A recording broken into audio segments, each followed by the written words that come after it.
Mi nombre es Sacha Cruzabó. Yo soy rector de una fundación universitaria, que es la Fundación Universitaria Popular de Escobar, ¿sí? En la localidad de Escobar, en provincia de Buenos Aires.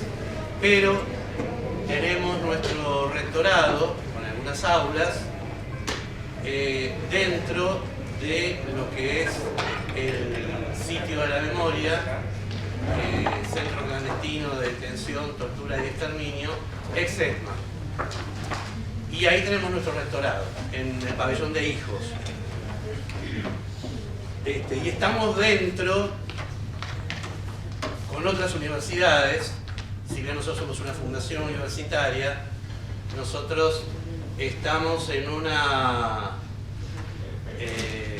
el IDUM, que es el Instituto de Derechos Humanos y Memoria, con la Universidad de La Plata, con la de Sarmiento, con la Nacional Jauretche,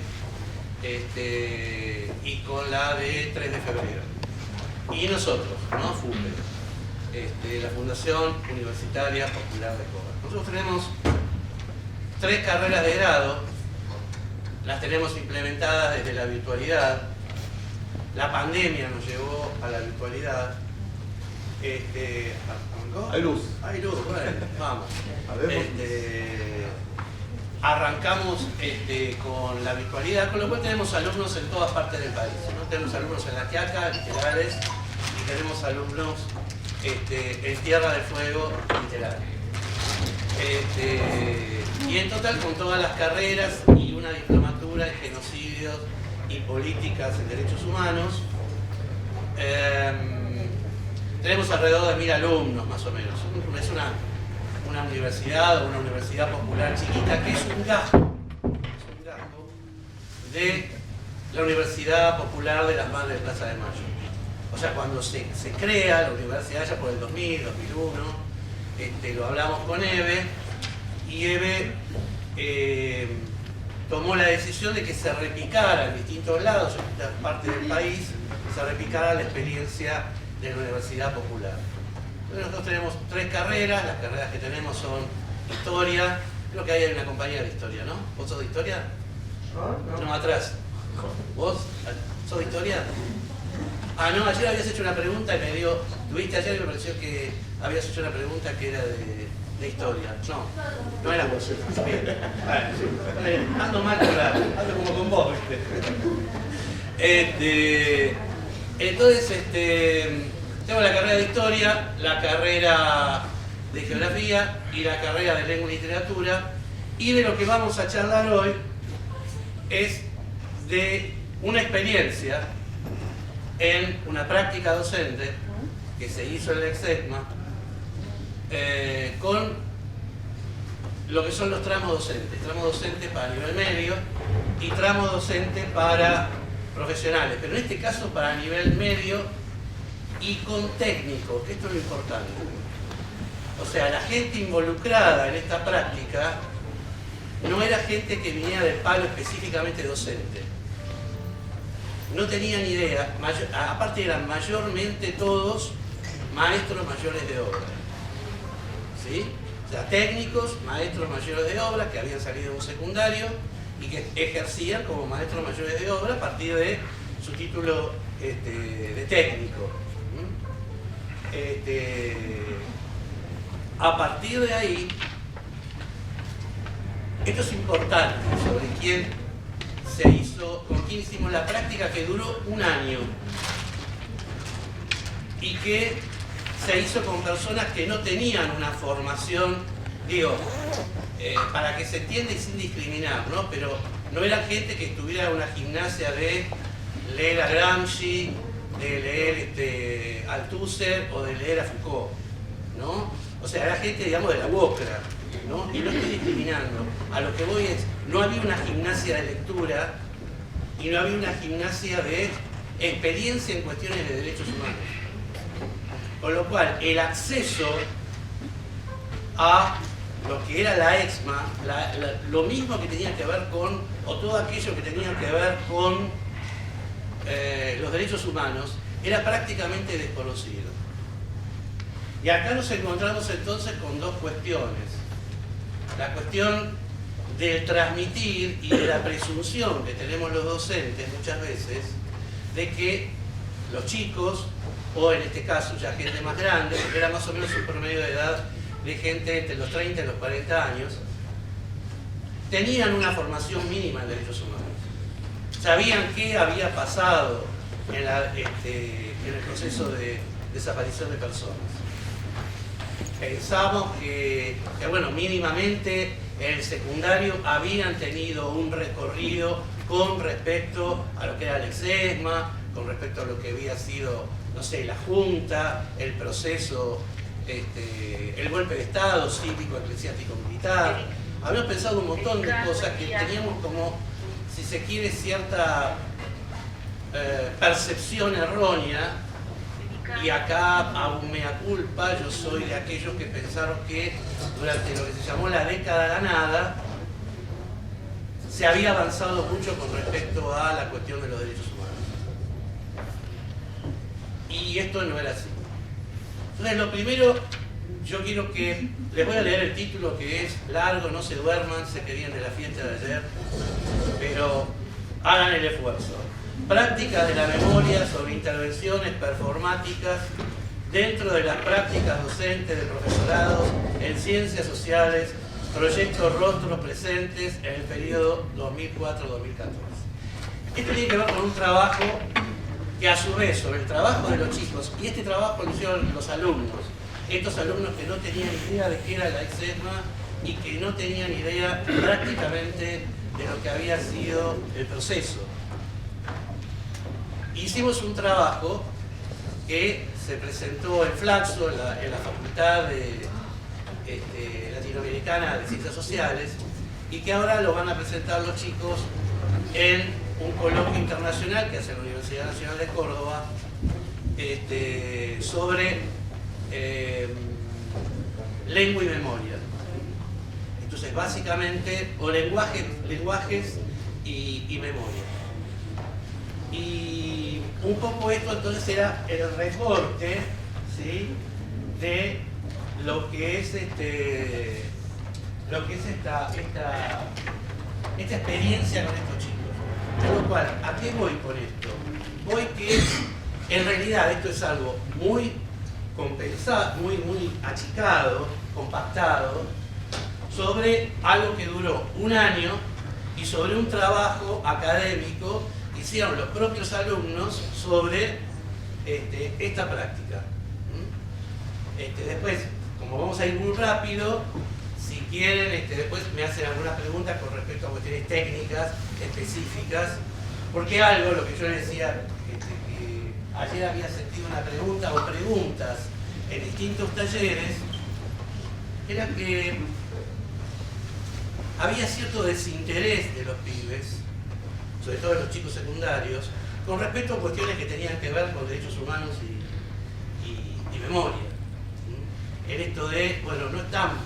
¿Y cómo hacer los docentes para poder avanzar sobre esta temática? Y este trabajo tiene que ver con futuros docentes que hicieron su práctica, pero la última parte del trabajo tuvo que ver directamente con alumnos de secundaria. O sea, la práctica terminó con que los propios alumnos del profesorado trajeran a sus alumnos, porque la mayoría trabajaban, y los llevaran a la EXESMA y presentaran o armaran clases performáticas que tenían que ver con esto. ¿Se entiende, no? Más o menos por dónde va la cosa. Sí, ¿no? Bien. Bueno, ahora estamos ya con la tecnología.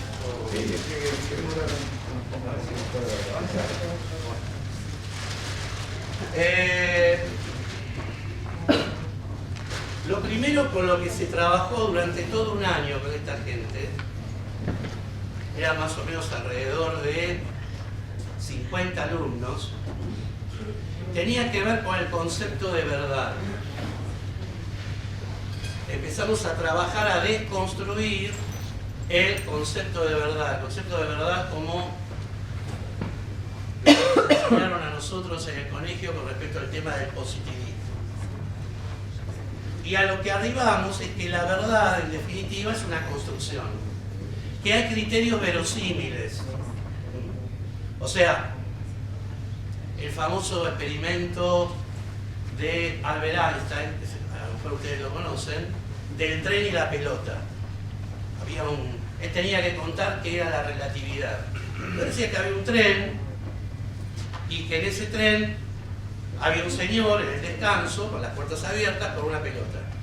Estaba el motorman, que miraba por el espejito, porque las máquinas de tren también tienen espejito, y un señor que estaba parado en una plaza mirando pasar el tren. Y tira la pelota, y el tipo lo tira a 20 kilómetros por hora la pelota. Y el que estaba en la otra punta va a ver que la pelota tiene la velocidad del tren, que iba a 100, más la velocidad de la pelota, 120. Y el motorman ve toda la escena y lo lee a 100 kilómetros por hora. Entonces la pregunta que hace Albert Einstein es, ¿quién dice la verdad? ¿100, 120, 20? Los tres decían la verdad. Con lo cual, de lo que hablamos es de criterios verosímiles. Cada uno de ellos hace el mejor aporte y nosotros hacemos el mejor aporte para poder transmitir una verdad que siempre es subjetiva. Con la memoria y con la historia pasa exactamente lo mismo. Esto de la historia la escriben los que ganan. Entonces hay una tensión permanente en lo que son los procesos de memoria en relación, por ejemplo, con los desaparecidos, en relación, por ejemplo, con lo que pasa acá en General Roca, que tiene que ver con esto, que tiene que ver con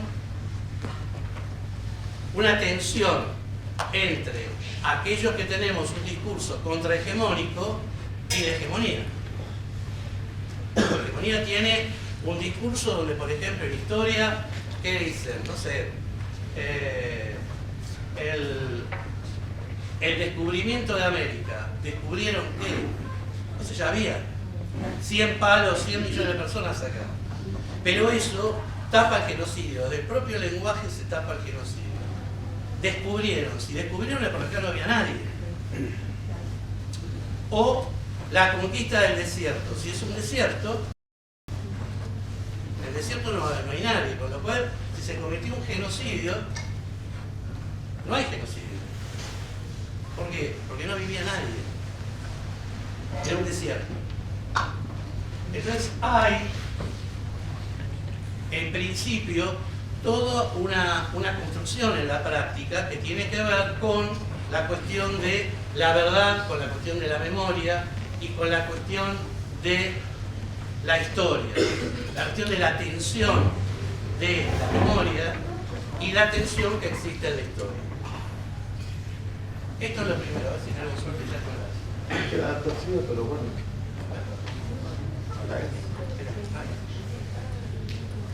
Bueno, ahí está, ustedes van a ver.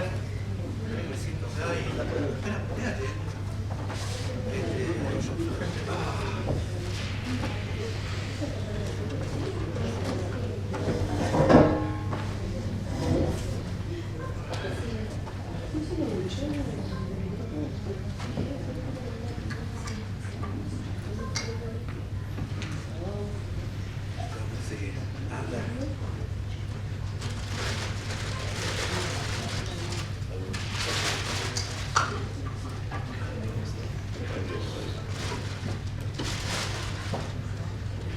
Bueno, acá lo que están viendo ustedes son los escudos de nuestra universidad, que ya marca algo, ¿no? Con la estrella federal ya algo está diciendo.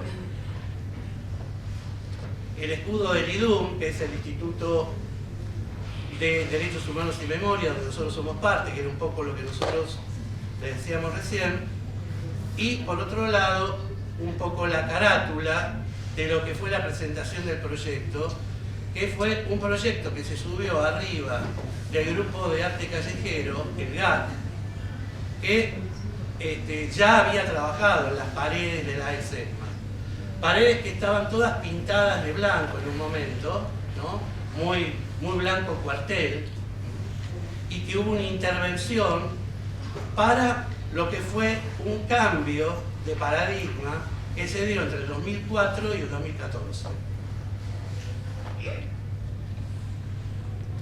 Acá lo que yo les decía con respecto... Para que no tengo el mouse, no está funcionando, entonces tengo que hacerlo... Ahí. Sí. Bueno, lo que yo les decía con respecto a la memoria y la construcción contrahegemónica de las obras monumentales, de los sitios de la memoria, y por ejemplo lo que pasa con Fiske y lo que pasa con Roca, ¿no? Hay una lucha dentro del propio lenguaje que construye un paradigma, una forma de ver la realidad.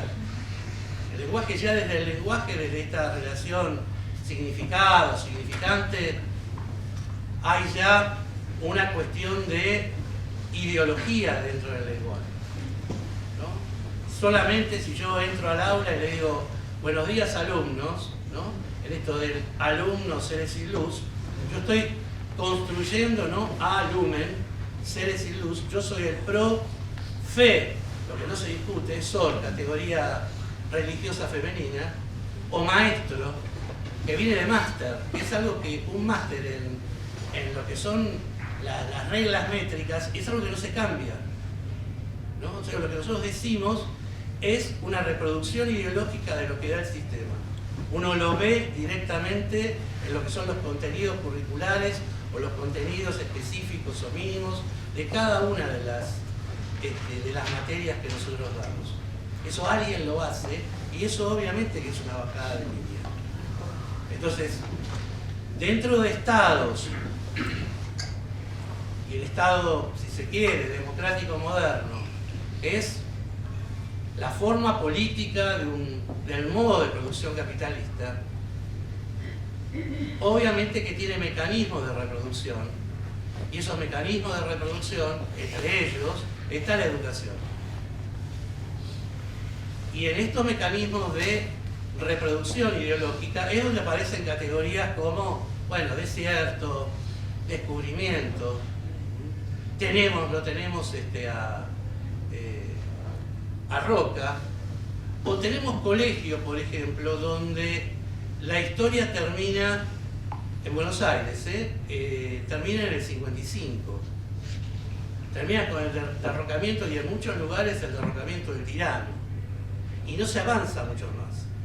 O inclusive digo los famosos números cuando fue el caso Maldonado para denunciar a todos aquellos que hablábamos de la cuestión de la desaparición seguida de muerte de Santiago Maldonado.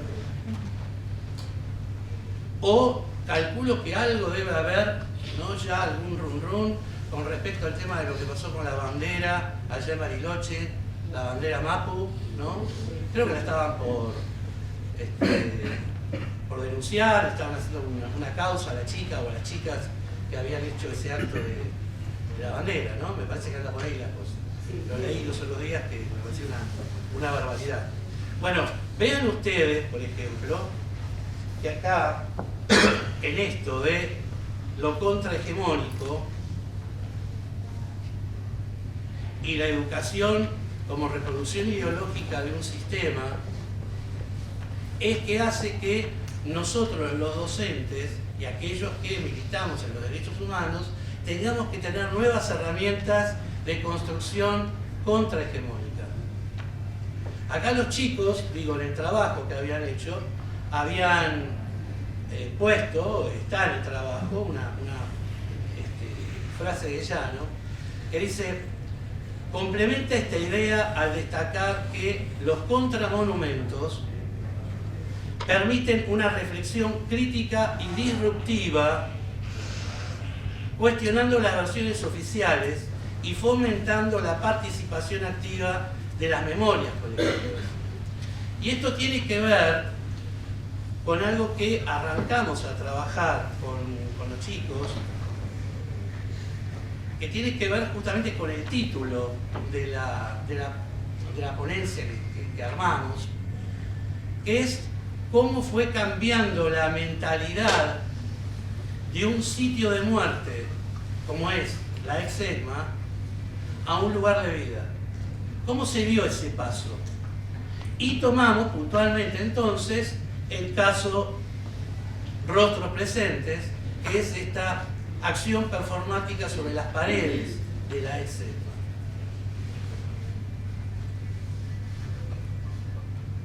Otra cosa que se trabajó en la práctica tiene que ver con el tema de los 30.000. Yo a veces veo en el periodismo y lo veo, el periodismo que supuestamente es de palo o que tiene algún tipo de mirada nacional y popular o que tiene una mirada progre, pongamos C5N. Y entonces llevan algún invitado o algo alrededor del 24 que empiezan a hablar de los 30.000. Bueno, los 30.000 son un número que es, bueno, simbólico porque la manera de operar de los genocidas tuvo que ver justamente con la desaparición, con la apropiación de hijos, pero que nunca nos da un número exacto. Sí, es verdad. Pero hoy podemos decir, a partir de documentación, que estoy tratando de... como quiere, se va bien. Perdón, chicos. A ver si... Todo lo que vos es de eso. Bueno, acá menos mal apareció un documento. Perdón, Bueno, ¿por qué esos 30.000? Esto es algo que se trabajó en la práctica. Primero se trabajó el concepto de verdad, el concepto de memoria, el concepto de resignificación de sitios de la memoria, porque en realidad, y lo estamos llevando a Córdoba, porque en realidad lo que pasó en este proceso de resignificación en la Exedma, lo estamos tratando de instalar en Córdoba, en lo que fue el centro clandestino de detención, tortura y exterminio de La Perla. Entonces, de hacer un proceso similar, y ahora vamos a ver un poco de qué fue cambiando en estos 10 años en la Exedma, como para decir que hubo una resignificación. Pero para hablar de esto tenemos que hablar de por qué son 30.000. Y en los últimos años, y acá, después si quieren me piden, está el documento y está la ponencia completa, han aparecido documentos de la Secretaría de Estado, han aparecido de Estados Unidos, han aparecido documentos de la Mossad, el Servicio de Inteligencia israelí, del Servicio de Inteligencia francés, en relación con los desaparecidos, sobre todo las monjas, que fueron desaparecidas en el proceso, que eran francesas, y de servicios de inteligencia de Chile. Y a partir de ahí apareció una documentación, como esta que está acá, que básicamente lo que dice es que al 78 había alrededor de 22.000 desaparecidos. Y que esos 22 desaparecidos, dice el documento de la CIN, que es el Servicio de Inteligencia chileno, eran de una sola fuerza. En el 78, digo, faltaba el 79, para aquellos que somos conocedores un poco de la historia, era la contraofensiva montonera, faltaba todo el 80, faltaba el 81, faltaba el 82, faltaba el 83, porque el poder se entrega en diciembre del 83. O sea que, si se quiere, si se hace una gráfica, siendo muy frío en esto, si se hace una gráfica, lógicamente son más de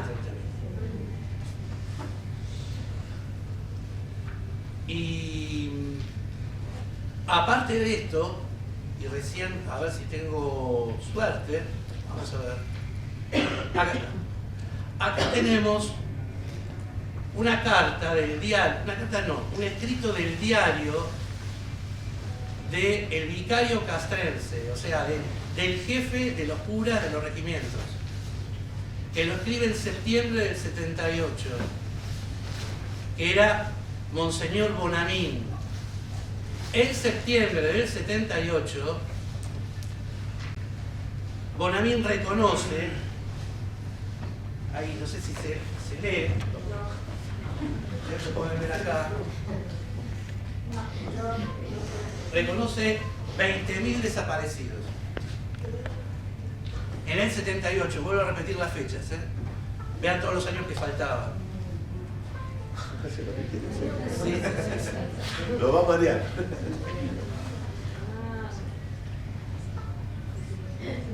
Esto que ven ustedes ahora acá es un documento de la CIA, de la Secretaría de Estado y de la Central de Inteligencia Norteamericana, que también reconoce a julio del 78, en función de informes del Ejército Argentino, que le manda a la Embajada de Estados Unidos la cifra de 22.000 personas desaparecidas. Digo, esto para que cuando damos el debate, y cuando muchas veces los periodistas dicen, no, pero bueno, es un número, no es un número, es data fáctica, y esto es lo importante, es data fáctica. Entonces esto hay que trabajarlo con los chicos.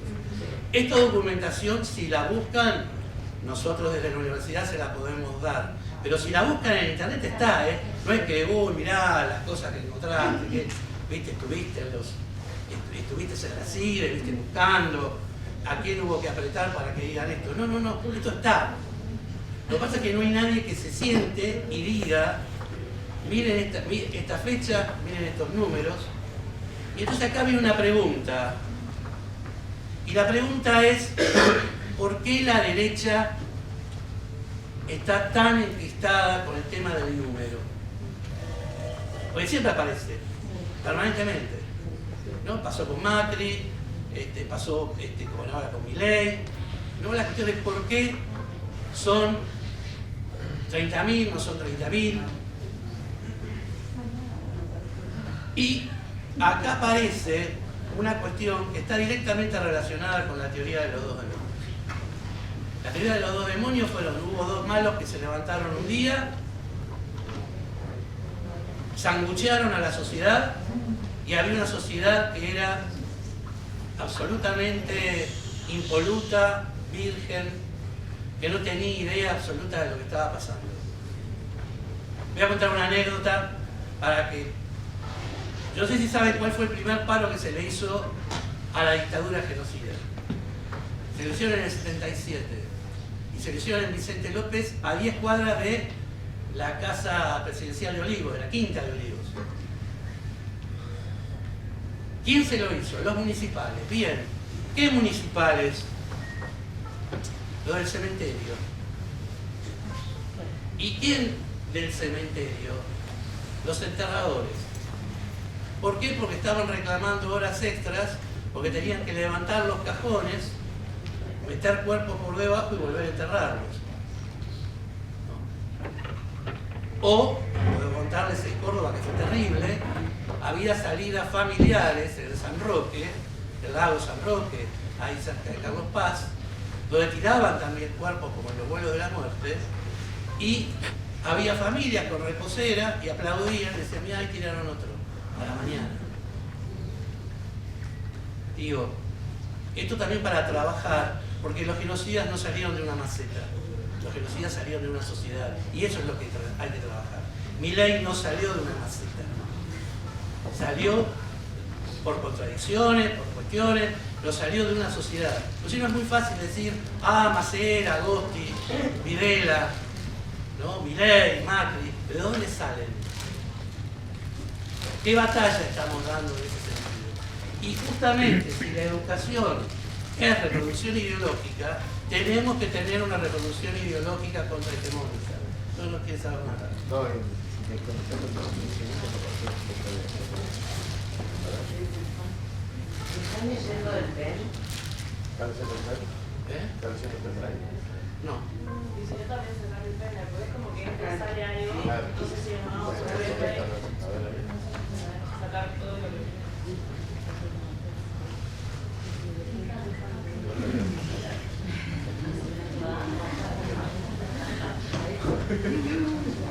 Bueno, ya les pasé los documentos entonces, después si quieren les doy el documento, les paso la dirección de correo y les paso el documento completo. También otro documento de la facultad, porque esos 30.000. Pero hoy lo hacemos muy rápido porque si no, es justamente para una exposición muy chiquita. Entonces trabajamos verdad, trabajamos memoria, trabajamos resignificación, trabajamos por qué son 30.000 y trabajamos también la historia de la ex-ESMA. Entonces, este es el frontis, lo que están viendo, ¿sí? De la ex-ESMA, Escuela de Mecánica de la Armada. Acá hay un plano, y esto es importante porque si ustedes ven este planito, hay un tipo que se llama Schindel, que dice normalidad de la vida cotidiana, que parece ser titular del diario La Razón, es perfecta normalidad. No pasó nada en el golpe de Estado, era el golpe de Estado y estaba todo normal, no había pasado nada. El diario La Razón era un diario que era prácticamente un pasquín del 601 de inteligencia, ¿no? Pero algo que tuvo el proceso de desaparición de personas fue que muchos de los campos de exterminio estaban en la mitad de la ciudad. O sea, abajo de un banco, abajo de un hospital, en el medio de un barrio. Ayer yo veía lo que ustedes pasaban, por ejemplo, ahí de Pozo, era un barrio. Acá si ustedes ven sobre el borde inferior, eso es la Avenida Libertador, uno de los barrios más recoletos del Cava, ¿no? Es Belgrano, Núñez, unos edificios muy chetos delante, al lado el Ragio, un colegio muy importante, del otro lado todo lo que tiene que ver con Defensores de Belgrano, con DEFE. Pero digo, estaba en el medio de la ciudad y la vida continuaba. Ahora, la ex-ESMA tiene una historia. Esta es una foto de 1938, de cuando estaba construida. Se construye como una escuela de capacitación para suboficiales y oficiales. Y acá es importante porque la municipalidad, en ese momento la municipalidad de la ciudad de Buenos Aires, se los da en 1924, 1928, que es el proceso donde se empieza a construir y a inaugurar la ex-ESMA, le dan un contrato que donde dice, o sea, hay una cesión, un comodato si se quiere, donde en esa cesión lo que le dan a la Armada es solamente para que ahí funcione una escuela. Y esto es muy importante para la cuestión de cuando se recupera el predio, porque no podía ser utilizado para otra cosa que no fuera una escuela. Nunca un campo de concentración, un campo de exterminio, un campo de tortura, una maternidad clandestina. Me van a ver una foto. Yo no sé si esta, como está haciendo deporte, yo no sé si esta foto es de donde estamos nosotros en Hijos. No es. No, es por la columna, por el canal, por la apertura. Claro, yo dije que capaz que hubo algún tipo de reforma. No, pero bueno, acá esta es una foto también de época de los cadetes haciendo deportes dentro de uno de todos los espacios que tiene la ex-ESMA.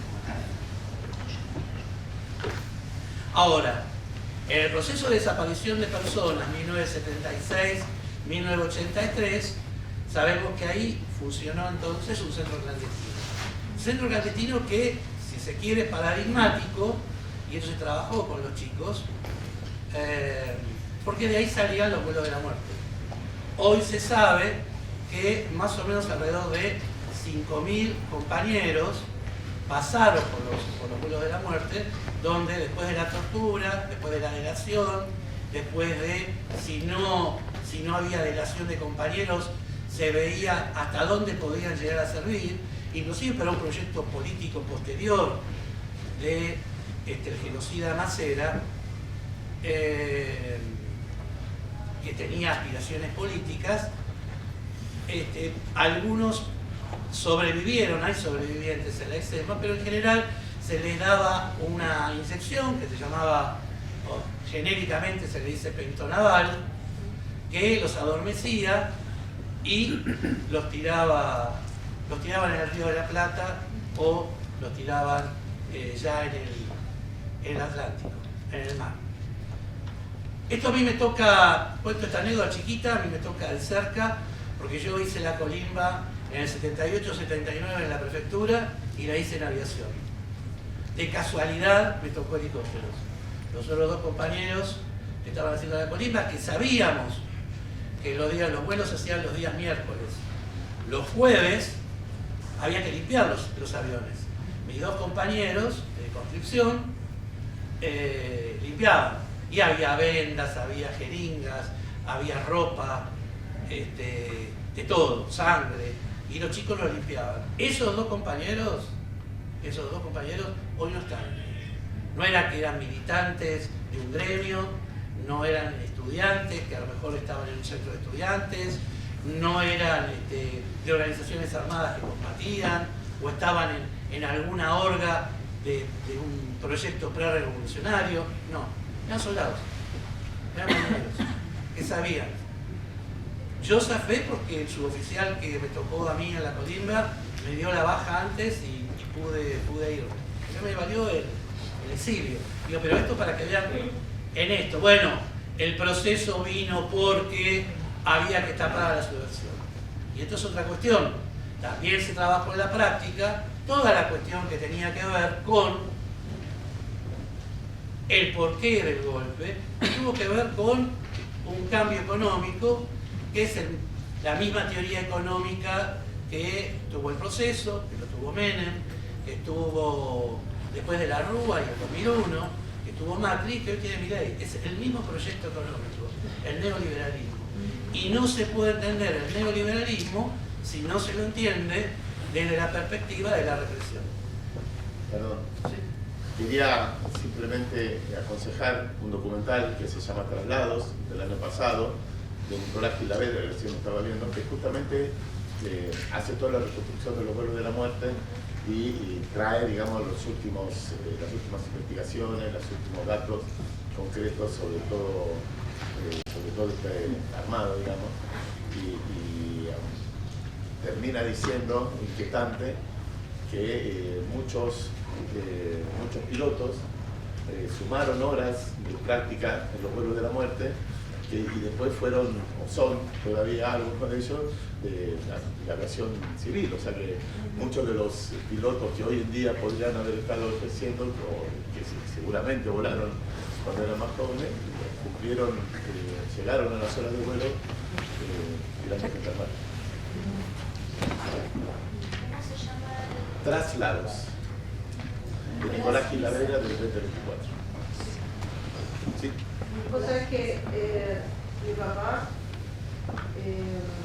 a él le tocó, en ese tiempo en el sorteo, le tocó ir al ejército en Buenos Aires, bueno, era falleció, y le tocó ir a Comodoro.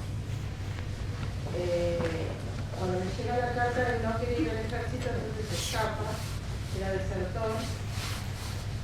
Entonces cuando lo encuentran, él vuelve, bueno, tuvo un buen baile ahí adentro, y después, bueno, zafó porque no zafaban todos los que desertaban de la colimba. Y una vez, ya yo era, no sé, adolescente y preguntaba y le pregunté cómo le había pasado, y a mí nada más se le encontró el caso, porque a mis hermanos no, y me dijo que una vez estaba en Comodoro, en el regimiento 8, y que andaba paseando con el ejército, estaba ahí dando vueltas, era colimba, esa es la palabra que se usaba. Y le tenían prohibido a todos los soldados ir a mirar en un balcón, en un pabellón. Y dijo, curiosa, entonces fui a ver y me asomé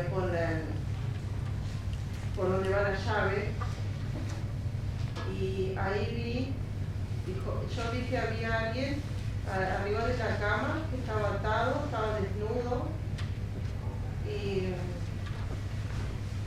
yo quería seguir mirando a ver qué, o sea, todo y bueno, ahí él siente que tiene un palo atrás y le dijeron, vos no viste nada si no querés estar ahí adentro. Y como castigo a él y a otros soldados más, que eran los nuevos que entraban,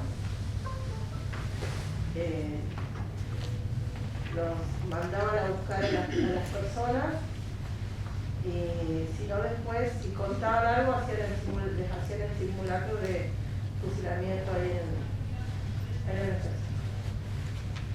Y bueno, después eso fue lo que él también estuvo muchos años con miedo de que, bueno, cuando nosotros crecimos con mi hermano, de que tenía miedo de que vayamos no sé, a lugares donde nos pueda pasar lo mismo que le pasó a las personas que militaban, tenía mucho miedo de eso. Pero creo que lo que más lo aterrorizó esto de ver y no poder ayudar es porque los usaban a ellos para limpiar todo eso que ustedes dijeron de ver todas estas cuestiones porque fue muy traumático. Así que sí, esto es, y todavía hay yo sé porque después él me dijo que si en este ejército, en el regimiento 8 de Comodoro, había campos clandestinos, imagínense.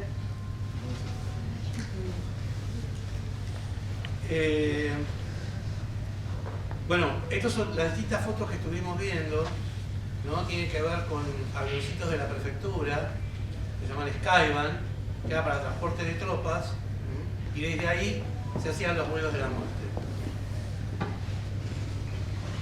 Hoy en el predio hay uno recuperado, que lo recuperó creo que en el gobierno anterior se recuperó, que se hizo una presentación, que lo hizo Cristina Kirchner, y hoy está en el predio, hoy se puede ver en la Excel. Para cerrar esta parte, vuelvo a ser enfático en la cuestión que el neoliberalismo siempre necesita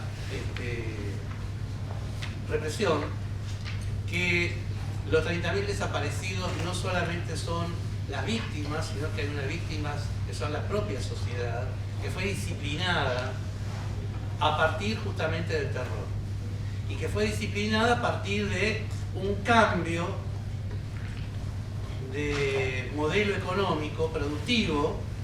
Digo, la vedette en el modelo productivo era la fábrica, ahora va a ser el banco, porque el modelo va a ser financiero. O sea, de lo productivo a lo financiero. Y obviamente, y este es otro dato que les doy también fáctico, cuando uno habla de estos temas, que el 72% de los desaparecidos no eran combatientes, eran trabajadores. De hecho, hubo hace poco un juicio, que fue el juicio a la Motor Argentina, que fue un centro clandestino de detención, tortura y exterminio, donde los propios empresarios eran los que delataban y ayudaban a los militares a sostener, no solamente con camionetas, con Falcon, sino también con el propio espacio de la fábrica para poder detener trabajadores.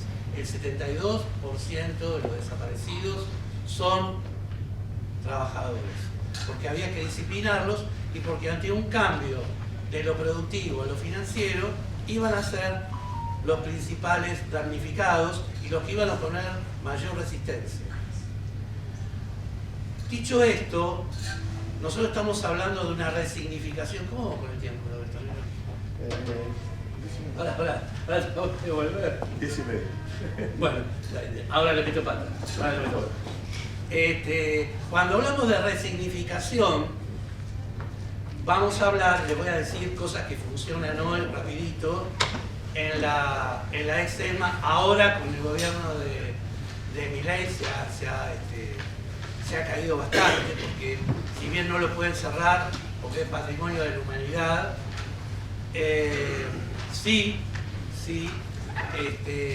por ejemplo, no dan los servicios, a veces cortan el agua, a veces cortan la luz, cortaron los servicios de mantenimiento de todo tipo, no hay inversión de nada más, aprietes permanentes. Sí, Severos aprietes permanentes. Que echaron el 40% Que echaron al 40% de la planta. No que eran muchas cooperativas, la gente de Barrio de Pie, etcétera, etcétera, etcétera.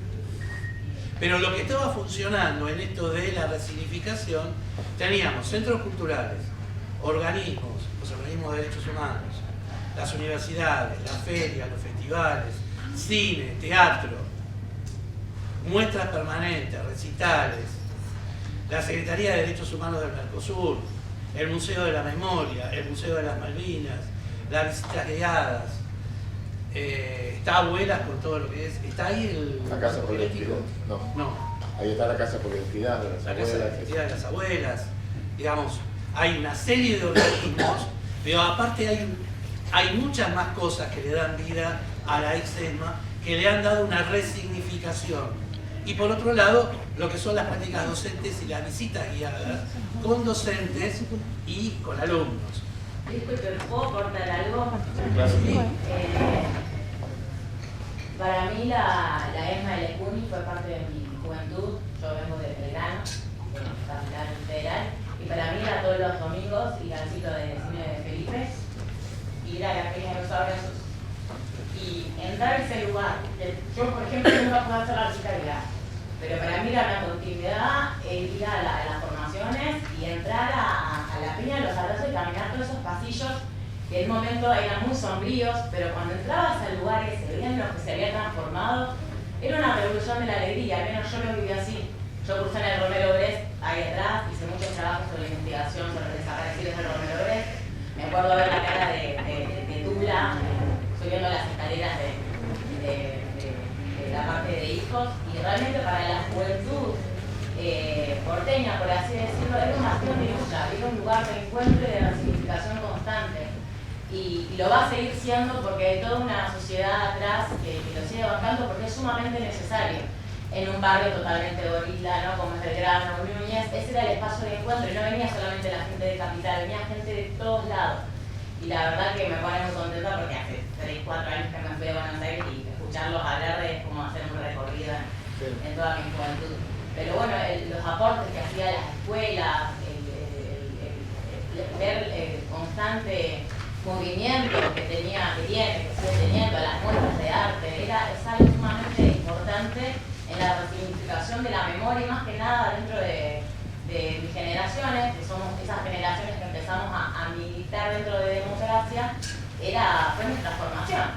Y lo sigue siendo y espero que siga siendo, ¿no? Para las que vienen. Lamentablemente, la actualidad del espacio hoy es muy distinto.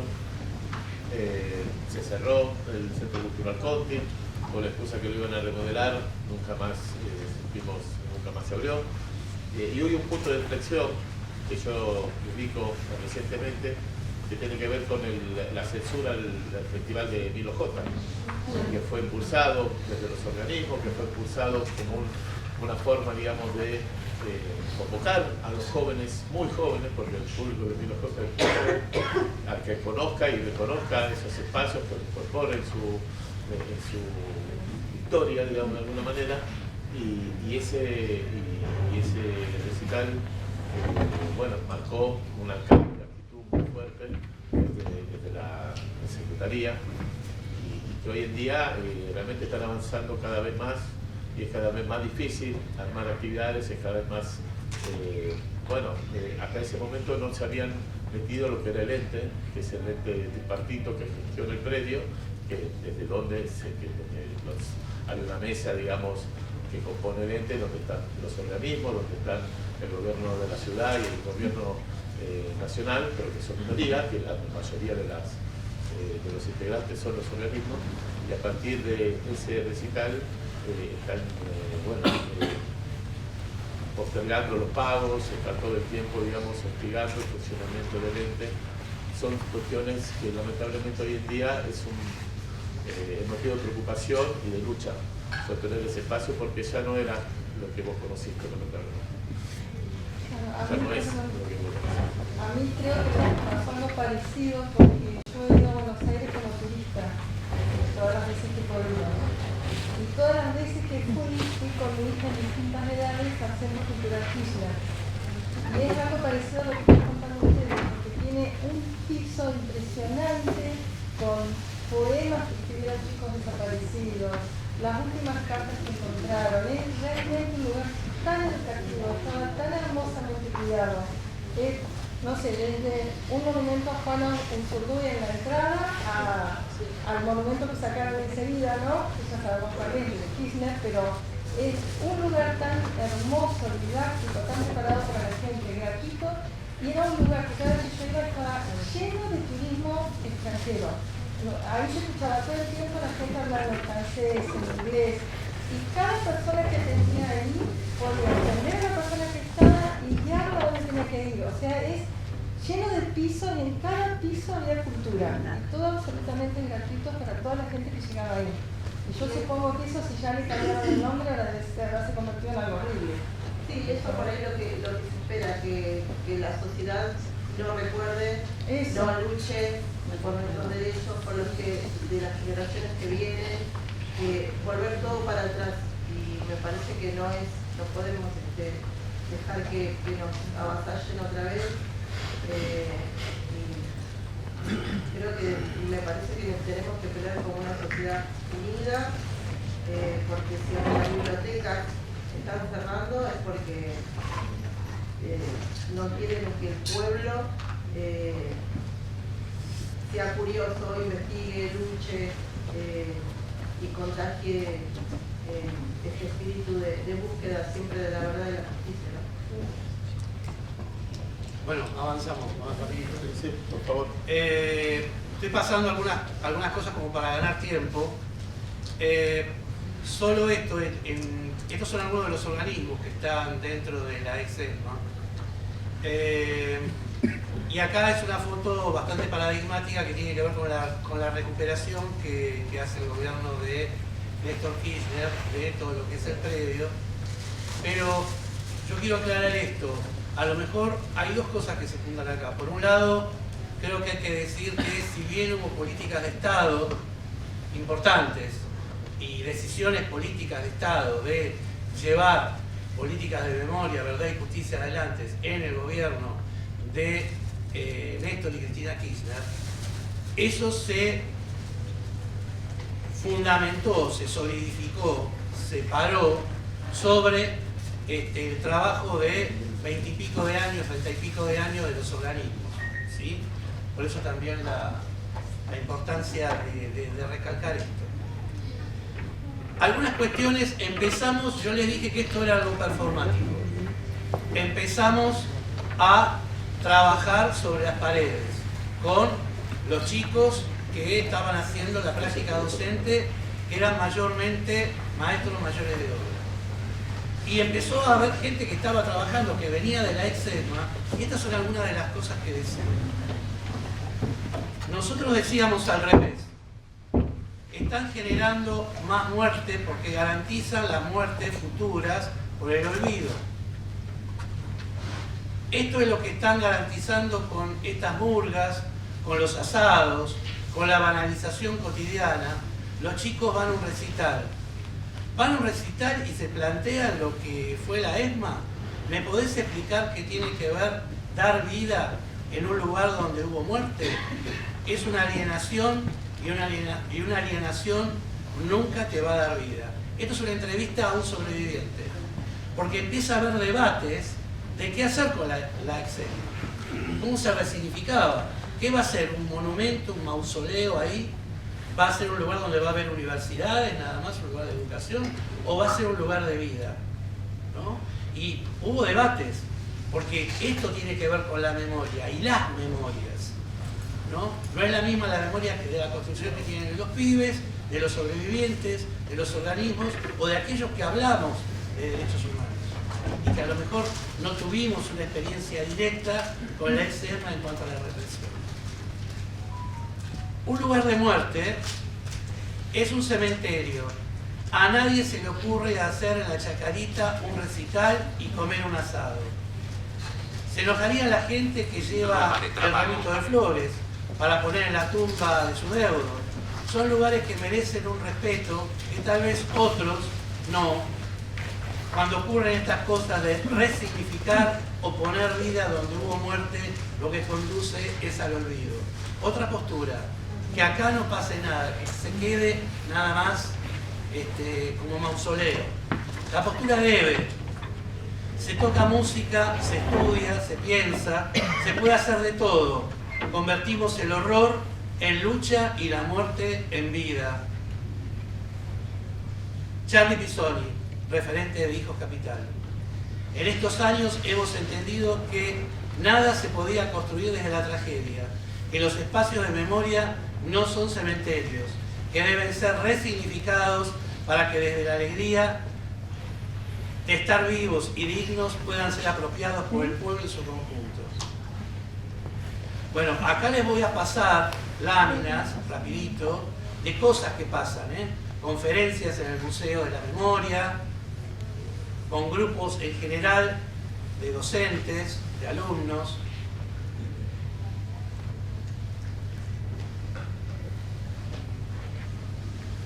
Esto creo que es la muestra Papis, me parece.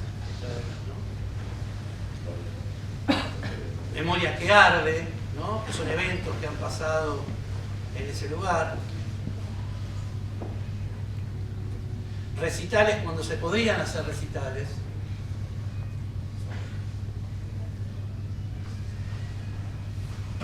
Lo que hablábamos recién de las murgas.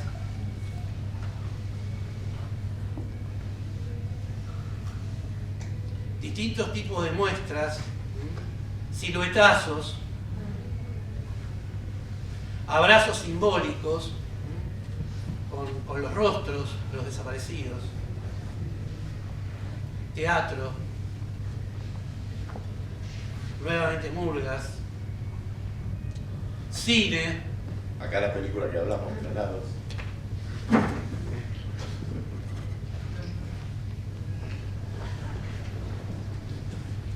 ...1985, ¿no? Que debe haber circulado por acá también, ¿no? Y acá, bueno, grupos de alumnos, Capucha y Capuchita, que eran los lugares de tortura y de detención y de, entre comillas, lo digo con respeto, de depósito de los futuros desaparecidos.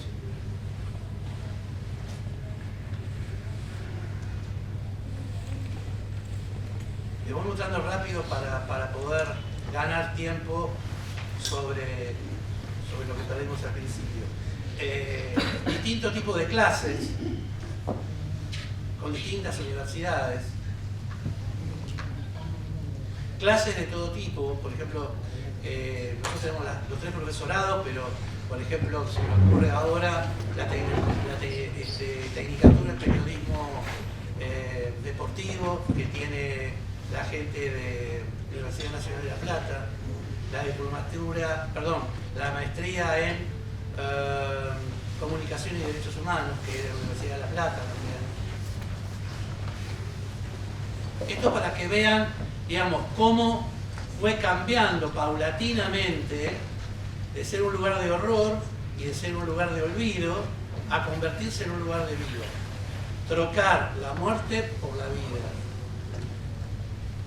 Muestras de todo tipo, muestras nocturnas.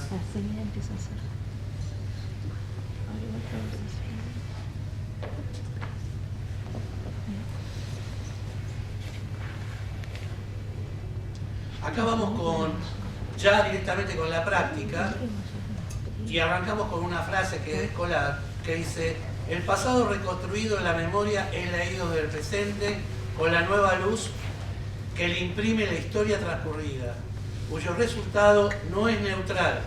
Siempre hay una disputa, hay una tensión en la memoria entre la hegemonía y la contrahegemonía, que es nuestro trabajo. y que por ende es sujeto de debate. Acá van a empezar a ver la actividad performática que se hacía en papel, con fotocopias, con los rostros de los desaparecidos. Nosotros elegimos mayormente rostros de docentes y de alumnos para que tengan más impacto con los chicos, de que puedan ver que podían ser ellos mismos. Vamos a ir pasándola rápido, pero vayan viendo cómo era la actividad. Y se utilizaba en la actividad algo callejero, o sea, engrudo, no plástico, engrudo, y fotocopias, y tocarlos, y la performance de ir armando ese croquis de ese rostro. O sea, un rostro que estaba presente. Por eso el programa se llama Rostros Presentes.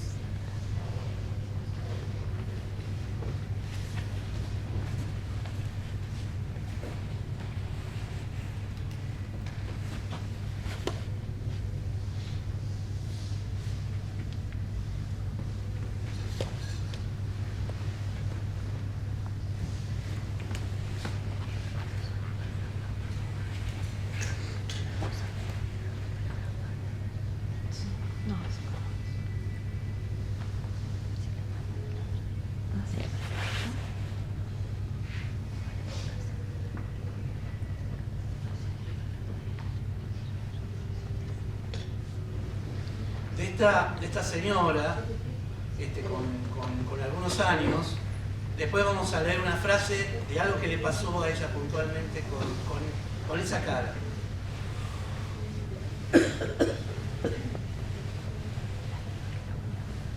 Y acá vienen las entrevistas, cómo empieza a darse el cambio en la mentalidad de las personas que trabajaron. Inclusive de gente que trabajaba dentro de la EXESMA. Cuando comencé a trabajar en la escuela, allá en el 2004, le dije a mi mujer que el laburo que me había salido era en un campo de concentración de los milicos. Me daba mucha tristeza y de noche hasta miedo. Hoy veo tantos pibes que vienen de visita a estudiar, a cantar, que te digo que me alegra el alma cada vez que entro por acá. Que es un poco lo que vos decías. Gente que estaba como en contra de esto. Les voy a decir una sola frase, pues hay muchas.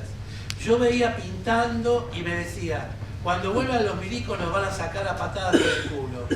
Con el tiempo me fui dando cuenta que esto era para siempre. De a poquito, mirando las paredes, me fui dando cuenta que lo de los desaparecidos era verdad. Mi vieja no me creía y un día la traje y se puso a llorar la pobre. Yo no sabía, me dijo, esa señora es esta. O sea, el cambio a partir de un trabajo performático en una pared, dentro de todo un cambio que se dio de resignificación del predio, pero esto fue una acción directa, que se puede hacer, que se puede replicar con otras temáticas, con otras formas, lo que se puede hacer y que les puedo asegurar que genera un cambio real en los pibes, que a su vez después repican en los colegios secundarios.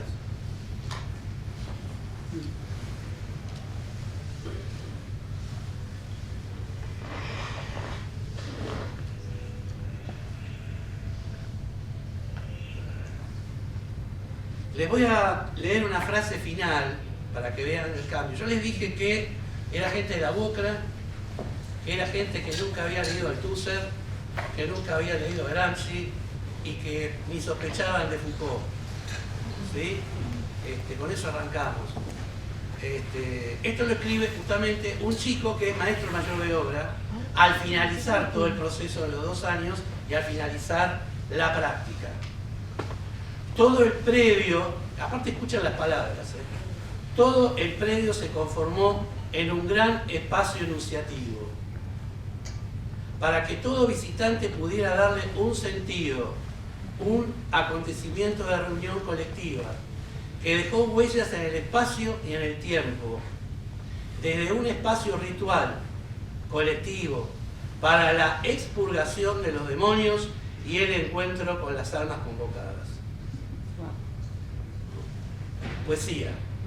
Digo, el que escribió esto no tenía idea, o sea, y es más, pensaba que los desaparecidos estaba bien porque eran todos guerrilleros que había que boletearlos a todos, ¿no? Así terminó con esto, esto fue de una ponencia que él hizo, digamos, cuando terminó la práctica, ¿no?